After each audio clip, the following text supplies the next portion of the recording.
روزہ رسول صلی اللہ علیہ وآلہ وسلم پر حاضری کے دوران ایک شخص نے ایک بڑا انوکھا واقعہ دیکھا۔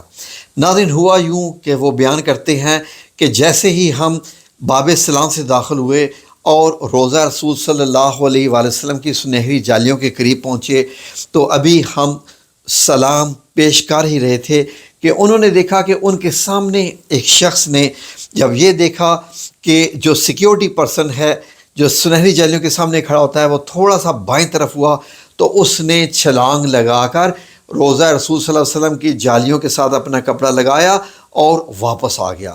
جب سیکیورٹی لوگوں نے دیکھا تو ایک دو اور بندے آگے اور انہوں نے اس شخص کو پکڑ لیا اور پکڑ کے زمین پر الٹا اس کو لٹا دیا اور اس کے ہاتھ پیچھے ایسے باندھ دیے اور ان سے پوچھا کہ تم نے یہ کیوں کیا ہے، تم نے یہ کیوں کیا ہے۔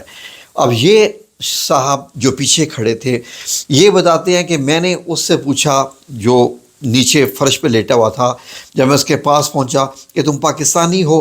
اس نے بتایا ہاں میں پاکستانی ہوں اور میں قصور کے پاس کا رہنے والا ہوں۔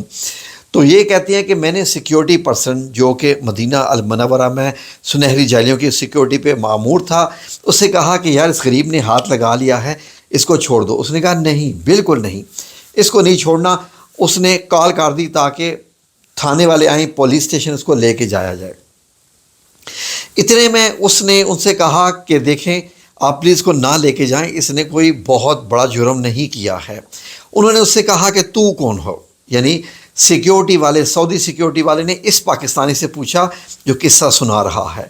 تو اس نے اپنی جیب سے کارڈ نکالا اور ان کو بتایا کہ یہ دیکھیے یہ میرا کارڈ ہے اور میں یہاں پر یعنی کہ پاکستان امبیسی میں کام کرتا ہوں ایک اچھے بھلے بڑے عہدے پہ۔ تو ناظرین ہوا یوں کہ انہوں نے اس سے کہا کہ دیکھو ہم اجازت نہیں دیتے، تو اس نے جرم کیا ہے تو اس کے جرم کی اس کو سزا ملے گی۔ اب یہ کہتا ہے کہ مجھے زیادہ عربی نہیں آتی تھی اور اس سیکیورٹی پرسن کو انگلش نہیں آتی تھی جس نے پکڑا ہوا تھا اس بندے کو۔ تو اس نے اسے کہا کہ کسی انگلش بولنے والے کو بلاؤ، میں اس کے ساتھ اس چیز کے بارے میں بات کرنا چاہتا ہوں۔ اس نے ایک بندے کو کال کی، سعودی سیکیورٹی والے نے، ایک بندہ آیا اور وہ پاکستانی تھا اور وہ مدینہ المنورہ میں سیکیورٹی والوں کی ہیلپ کرتا تھا، جیسے کہ مطلب فری میں والنٹیرلی ہیلپ کرتا تھا، اور وہ مدینہ منورہ کی سیکیورٹی ظاہر ہے کہ اس سے بڑا تو اور کیا اعزاز ہو سکتا ہے۔ اس نے ان سے بات کی کہ بھائی ترجمہ کرو، ان کو بتاؤ۔ تو اس نے کہا کہ میں ترجمہ کرتا ہوں، آپ کیا پوچھنا چاہتے ہیں اس سے؟ تو سیکیورٹی والے نے کہا کہ نہیں، بالکل الاؤ نہیں ہے کہ یہ ایسی حرکت کرے، اور ہم ابھی بس آ رہی ہے سیکیورٹی، ہم اس کو تھانے لے جائیں گے۔ اب اس نے سے کہا کہ اس کا جرم مطلب جالیوں کو ہاتھ لگانا ہی ہے۔ تو عربی نے اس سے کہا کہ اس سے کہو کہ جالیوں میں اندر یہ کیا دیکھنا چاہتا تھا، جالیوں کے اندر کیا ہے؟ یہ جالیاں ہیں اور اندر ایک پتھر کی دیوار ہے، اینٹوں کی بنی ہوئی دیوار ہے۔ تو یہ پاکستانی صاحب کہتے ہیں میں نے ان سے کہا کہ یہ ہے تو اینٹوں کی دیوار، پتھروں کی دیوار ہے، لیکن یہ روزہ رسول صلی اللہ علیہ وآلہ وسلم کی دیوار ہے، اس کی اہمیت ہی کچھ اور ہے، اور ہم پاکستانیوں کے لیے تو یہ جنت میں سے، تو جنت کے تحفوں میں سے ایک تحفہ ہے جو رسول اللہ صلی اللہ علیہ وسلم کی ظاہر ہے کہ جو در کی اینٹیں بھی ہیں تو ان کی بھی کیا ہی بات ہے۔ تو سعودی نے کہا نہیں، اینٹیں تو اینٹیں ہی ہوتی ہیں، اس میں یہ کیا بات ہے، یہ ایسا کیوں تم لوگ پاکستانی سوچتے ہو؟ تو یہ پاکستانی صاحب فرماتے ہیں کہ میں نے پھر ایک لاجیکل ریزن دی۔ میں نے سے کہا غور سے سنو، تمہارا بادشاہ کون ہے؟ یہ ہے اس کا نام، سعودیہ کا بادشاہ۔ اس نے کہا کہ اس کا ایک محل ہے، کیا میں اس کے محل کو جا کے ہاتھ لگا سکتا ہوں، یہاں کھڑے ہو سکتا ہوں؟ انہیں کہا نہیں، بالکل نہیں، اجازت نہیں ہے کہ آپ بادشاہ کی محل کی اینٹوں کو بھی ہاتھ لگائیں، وہاں جائیں، سیکیورٹی کی ریزن ہے وغیرہ۔ اس نے کہا جو بھی ریزن ہے، بات یہ ہے کہ اس بادشاہ کی جو وہ اینٹیں ہیں وہ تمہیں اتنی عزیز ہیں کہ تم اینٹوں کو بھی لوگوں کو ہاتھ نہیں لگانے دو گے، دیوار کو بھی نہیں لگانے دو گے۔ تو یہ تو شاہ دو جہاں ہیں، یہ تو رسول اللہ صلی اللہ علیہ وسلم ہے۔ نبی پاک صلی اللہ علیہ وآلہ وسلم تو جب وضو فرماتے تھے تو آپ کا وضو کا پانی جو ہے وہ صحابہ اکرام رضوان اللہ اجمعین زمین پر نہیں گرنے دیتے تھے۔ آپ صلی اللہ علیہ وسلم کے بال جو ہے وہ اپنے پاس رکھ لیتے تھے۔ آپ صلی اللہ علیہ وسلم کے کوئی بھی جو ریلیٹڈ جو استعمال شدہ چیز ہوتی تھی وہ اس کو محفوظ کر لیتے تھے۔ آپ صلی اللہ علیہ وآلہ وسلم کے گھر کی جو اینٹیں ہیں تو کیا یہ رسول اللہ کا جو ہے وہ ان سے نسبت نہیں ہے۔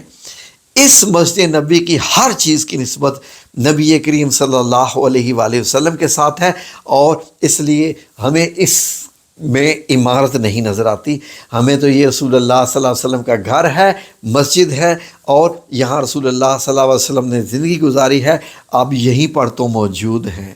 تو اس مٹی کو بھی ہم سلام پیش کرتے ہیں۔ یہ تو مٹی بھی ہمارے لیے بڑی تبرک ہے، کیا باتیں کرتے ہو تم۔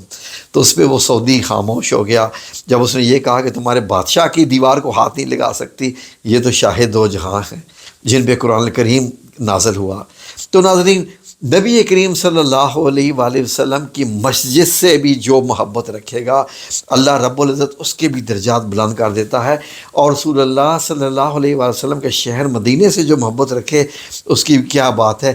اسی لیے الصمد میڈیا پہ میں آپ کو مدینہ مدینہ مدینہ کرتا نظر آتا ہوں، اور مدینہ کے متعلق بتاتا رہتا ہوں، اس لیے کہ مدینہ کی نسبت میرے نبی کریم صلی اللہ علیہ وآلہ وسلم سے ہے۔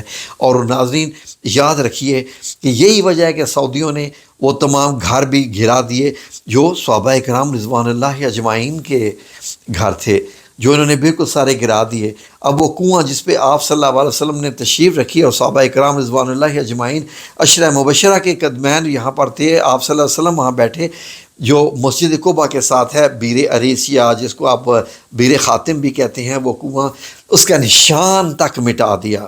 اور وہ کنواں جو کہ حضرت طلحہ الانصاری کا کنواں تھا، جہاں رسول اللہ صلی اللہ علیہ وسلم پانی جا کے نوش فرماتے تھے، اور وہ اس کنویں کا تو تعلق بھی ظاہر ہے کہ کہانی بھی ہے کہ آپ نے وقف کر دیا تھا اسلام کی خاطر اس پورے باغ کو، تو اس باغ کے لیے آپ نے صرف ٹائلز میں 3 دائرے بنا دیے۔ اگر مسجد کے اندر بھی وہ کنواں رہ جاتا تو کتنی اچھی بات تھی، جیسے صفا مروہ کی پہاڑی ہے۔ تو ناظرین یہ نشانیاں تو بہت قیمتی تھیں، بہت قیمتی تھیں۔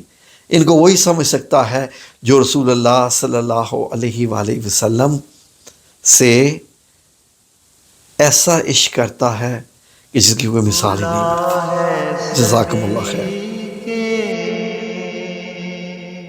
لیے بابرا